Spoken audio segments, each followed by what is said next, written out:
This is it, the game changer you've been waiting for. The CFB 26 recruiting formula isn't just another theory, it's a blueprint built to help you dominate the recruiting battlefield every single time. No more second guessing, no more watching top talent slip away. This formula flips the script, putting you in control from first contact to commitment. It's tested, it's proven, and it's designed to win. If you're ready to outwork, outsmart, and out-recruit your competition, let's go. For this video, we are using the Indiana Hoosiers, who are a 3-star in this game. One of the things that you want to do when you fill your recruiting board first is to look for those players who have you in their top 10. When you're a team the caliber of Indiana, in the conference that Indiana's in, you're going to have a number of 4-stars that have you in their top 10. I've always had success with going after guys that have you in their top 10. The higher of a star team you are, the more likely you are to have players that have you in their top 10, obviously. Load your recruiting board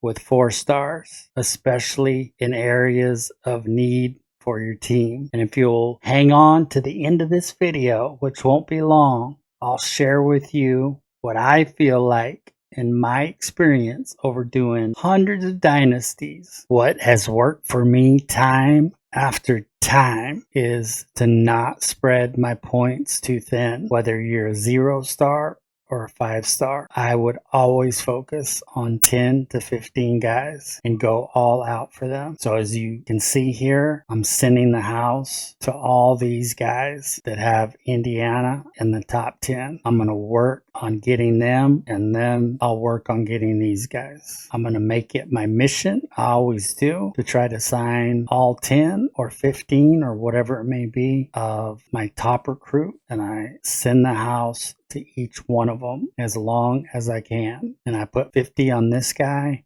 even though he didn't have us in his top 10, because he's a 5-star. I have to fill you in on maybe the most underutilized trick to recruiting. That is setting up your non-conference schedule to be the easiest schedule that you possibly can. It does no good for Indiana to play Georgia. If you have 4 non-conference games, then make it the easiest 4 games you can find. Put 2 FCS teams on your schedule, especially if you're a 0-star, 1-star, or 2-star school. And I'll show you a little bit later why this means so much to recruits and why it doesn't hurt you. Winning is key. To win games is so important because it positively affects many of your dynamic deal breakers. Look over to the right. None of these improve except maybe brand exposure, but every other one, and please correct me in the comments if I'm wrong, but almost every other one is almost completely tied in some way to winning games. So think about it this way. If you take over a 2-star program and you make your 4 non-conference games, 2 FCS games, and Akron and Kent State, you win all 4 non-conference games, then all you have to do is go 500 in conference play and you finish the season at 8-4. That's all you have to do, guys. I mean, that's a huge part of it. If you look to the far right, academic prestige, maybe not. Athletic facilities, yes. Campus lifestyle, maybe not. Championship contender, it improves the more you win. It doesn't improve when you lose to an SEC school. Coach prestige, coach stability, it improves when you win. Playing style and playing time are unique, and I'll get back to those. But pro potential, down the road, the more you win, generally the better the players you're going to recruit and the more likely they are to go pro. Program tradition is going to improve the more winning seasons you have. Proximity to home is along with playing time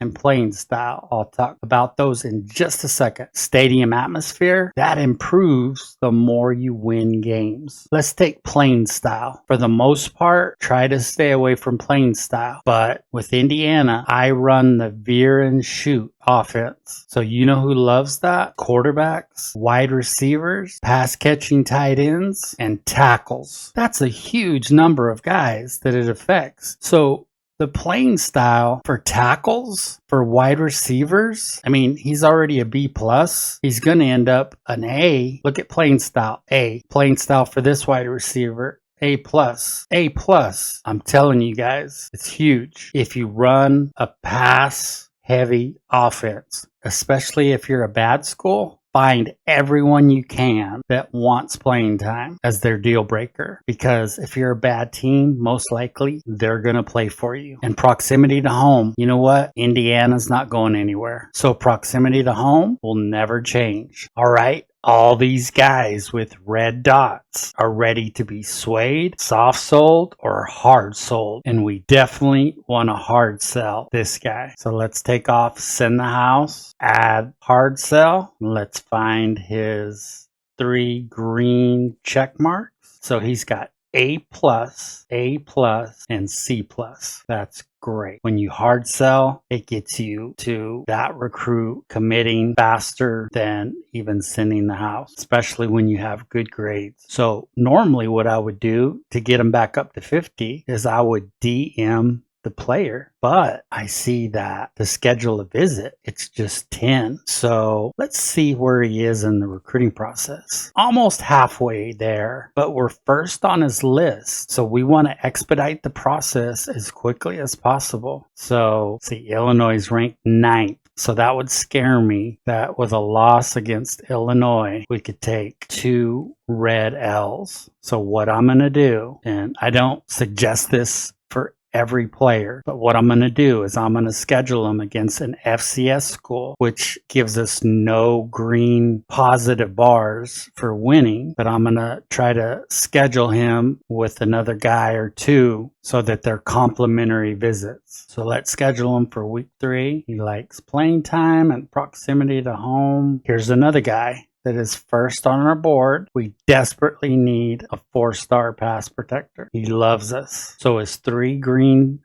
check marks, his loves, are perfect. So we take off send the house. We add the action to hard sell. And there we go. A plus, A, and B minus. Perfect. Aspirational goals. And let's schedule a visit. Oh, I'm thinking maybe it doesn't do complimentary visits for FCS teams. I would rather risk it than risk it against number 9 Illinois and taking the 2 L's. So let's go week 3. Let's go conference prestige since it's A plus. See if we can find one more guy. Oh yeah, look at this guy. Let's go hard sell, and there we go. A plus, and A plus. It's about as good as you can get right there. I hate that he's a north-south receiver as a running back, but we can work with him. Here we go. Here's another one. B plus, C, A plus. A C's okay. You guys all know about the formula. When you throw in an A plus and a B plus, it could be an F, the third one, but it's a C. So we'll go with the clutch. And what we'll do, since he's a tight end and we have 20 points exactly, let's schedule him. And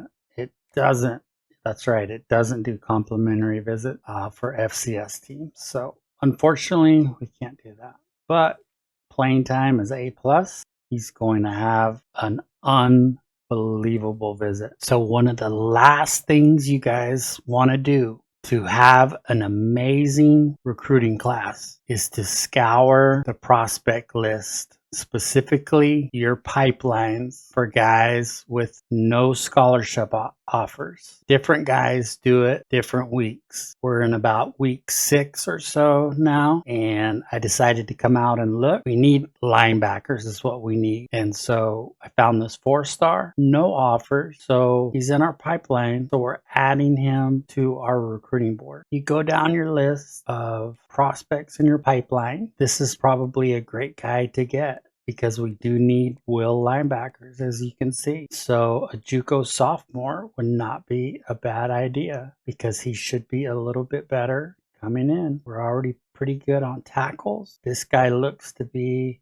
an outside linebacker or a Mike linebacker or a free safety or strong safety. We need those positions. So I would go after this athlete. I would even go after this Mike because we can move him to outside linebacker or to free safety or strong safety. Here's an edge, which we need desperately with a huge pipeline. So why not go after him? Here's a kid from in-state, and I know he's probably a wide receiver, which we have verbally committed plenty of wide receivers already. I don't know. It's kind of tempting. Let's add them to the board. But what I would do is scroll through here, go as far as you can. If you don't find any more 4 stars, if you're an Indiana type, obviously. Now, if you're a 1 or 2 star program, these 3 stars are going to be perfect and you're going to want to go after them. But understand the team that you have is going to make the difference on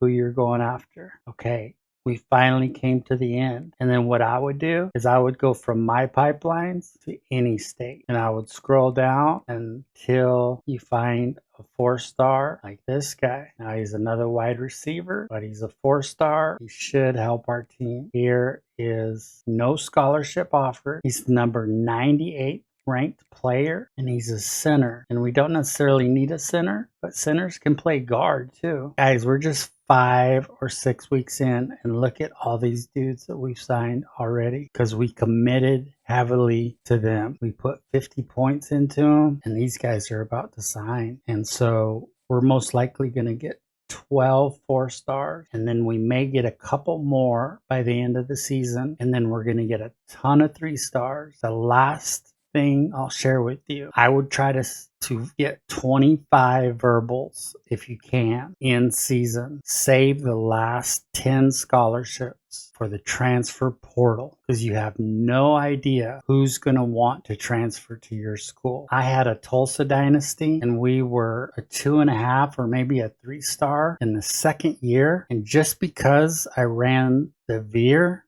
and shoot and I threw the ball all over, I had guys like Avery Johnson wanting to transfer to play at Tulsa. I hope this helped you guys. I love you guys. I appreciate you watching this far. If you haven't already, please hit that subscribe button and hit that noti bell. Smash the like button and leave me any comments. Give me your thoughts. If you like this video, I'd love to hear from you. If you have advice or things that have worked for you, I'd love to hear from you. Thank you guys so much. I appreciate you, and we'll see you next video. Take care.